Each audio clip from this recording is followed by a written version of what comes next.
89 yards, 1 touchdown, 1 pick. Before the game, Rodgers was asked about Richard Sherman. Said, he says he gets bored on that side. No one wants to throw the ball his way. Rodgers did not take that challenge. The cornerback is on the defense now. This is the Seattle Seahawks. They're a great defense. You don't expect to be able to move the ball effectively every down, every drive, but yeah, you got to score more points. And whether it's at the line of scrimmage or 5 yards down, past line of scrimmage, those guys come up and make tackles. I mean, we didn't break a lot of tackles. We didn't have a lot of explosive gains in the passing game or the running game, and we had too many penalties. All right, so we're giving out grades. We want to talk about that bad man. Overall, what grade did you give Aaron Rodgers? Stephen A., it's for you. I give Aaron Rodgers an F. Ooh, wow. Wow. A failing grade. Not because of his numbers. They're relatively pedestrian. Again, 23 of 33, 189 yards. It has nothing to do with that. It has nothing to do with the fact that they lost 36-16.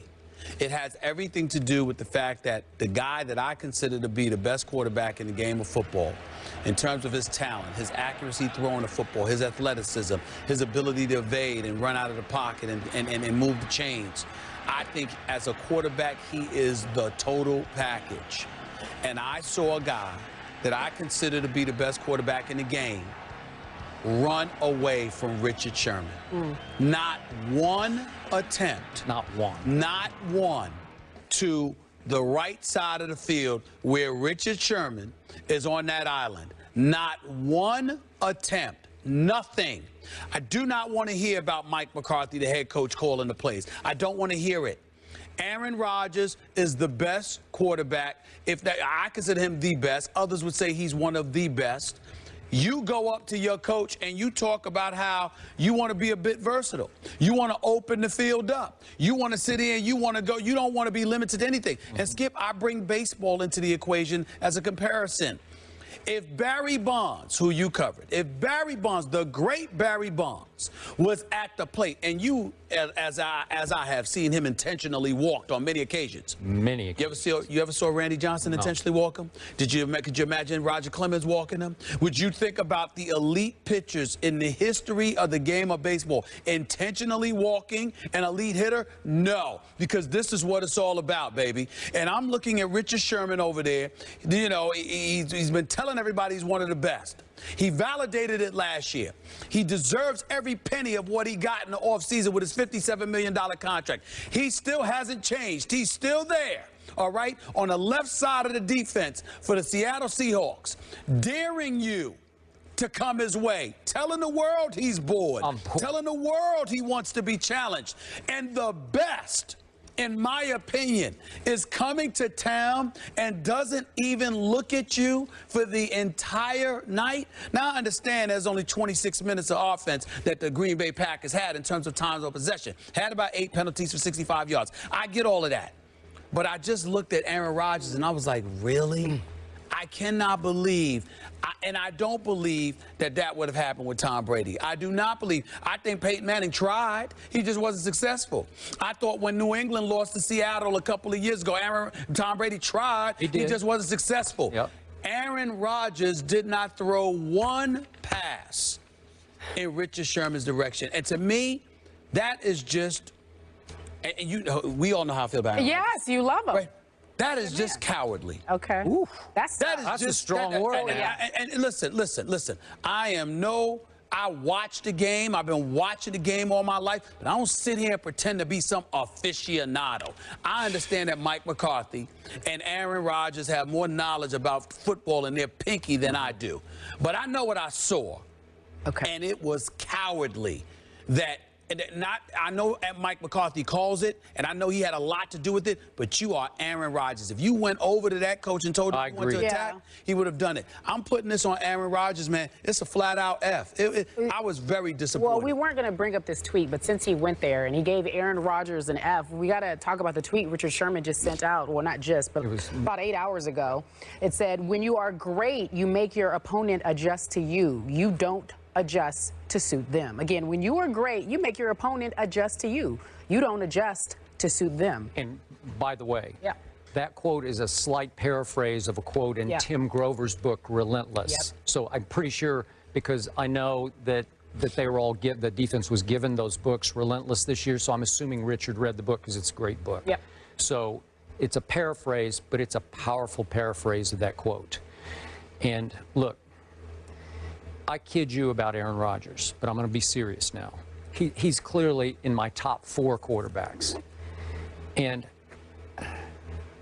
I was just disappointed in him last night because truly, from my heart, I went into the game at 8:30. I'm sitting up on my couch, man, ready for this to happen, because I thought Aaron Rodgers was just cocky enough, just supremely confident enough that his game plan would be, we're going to attack the best because we think we're better than the best, to get back to Richard Sherman's tweet and quote. And I was dumbfounded that they lined up little boykins over there all night and just said, we give up, man. We're just going to play half the field over here. We're going to go at Jeremy Lane till he pulled his groin, or we're going to go at whoever, anybody but this guy. It's wrong because it sends the wrong message to your locker room. Your whole team is thinking, we're not good enough to beat them, especially at this place, at this hour of the night. And I'm not giving, I was doing A-Raj is going to be C-Raj in my book for this game. I'm going to give him a C because, again, he made some throws that were pretty good. There were a lot of dink and dunk throws, but he did lead Jordy Nelson a little too far on the one pass that got tipped up into the interception. It just wasn't it wasn't vintage Aaron Rodgers kind of throw. Then my other issue with him, and we'll get back to not going at Richard Sherman, but on the 2 whiffs by the new right tackle, the backup tackle, they were from his front side, his vision side. And we're always talking, or at least I'm always hearing about how athletic Aaron Rodgers is, how mobile he is. Well, you can see that guy coming. You can see Cliff Averill on the ill-fated 4th down. If you're that good, you make him miss, or you get rid of the ball. He could have got the first down. Okay, somehow. And threw it. Okay. And threw it instead. Okay. You're kind of closing up deer in headlights a little bit. And then on the Michael Bennett sack, the strip fumble for the safety, you can see him. He kind of ducked inside from him. But I don't know. That's not the Aaron Rodgers that I've come to respect.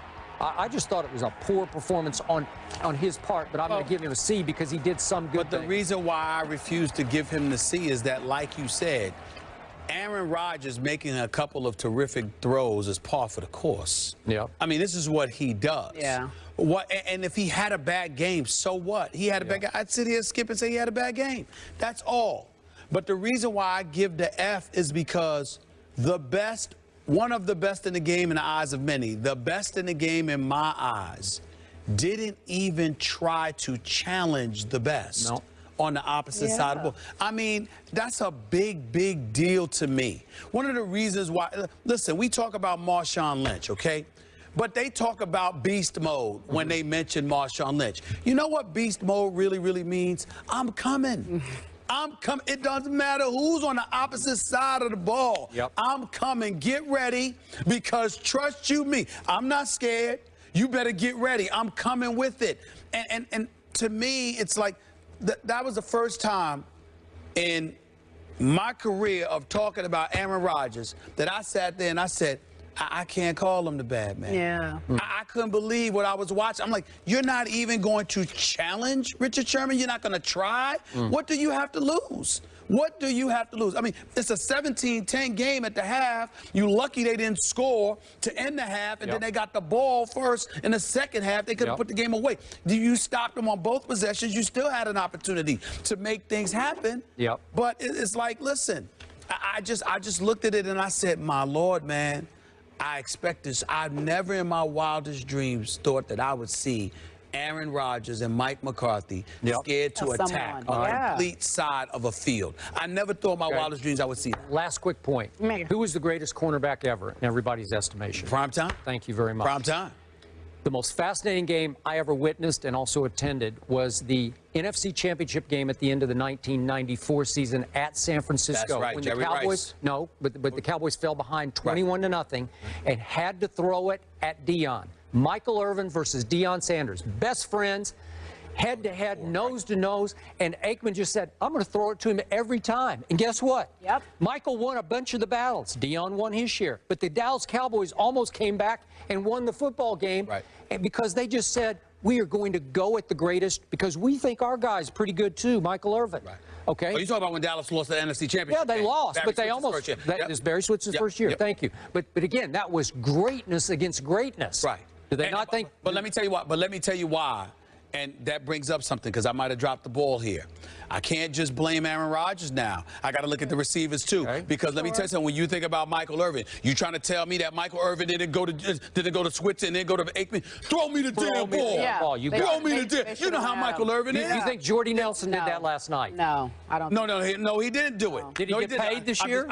He got paid big time. And Randall Cobb's trying to get paid. All right. So Skip Bayless says, what message does that send to your locker room? Well, I'm just saying he's making a valid point because Michael Irvin, who was kind enough to come on my radio show yesterday, Michael Irvin, the playmaker, Skip's coming. Michael Irvin, the playmaker, you don't have to even ask him. You know, based on his personality alone, he said, "Give me the damn ball. Throw it over here." Stephen A. Skip said, what message does that send to your locker room? That this bad man is afraid of one side of the field. What message is he sending? Well, the message that it sends to the locker room is that you didn't believe you could get it done. And who would have ever thought that Aaron Rodgers, the great Aaron Rodgers, wouldn't believe he could get it done against somebody? I could not believe what I was seeing. Like I said, I think it's appropriate just for this particular game. Because you know how I feel about Aaron Rodgers.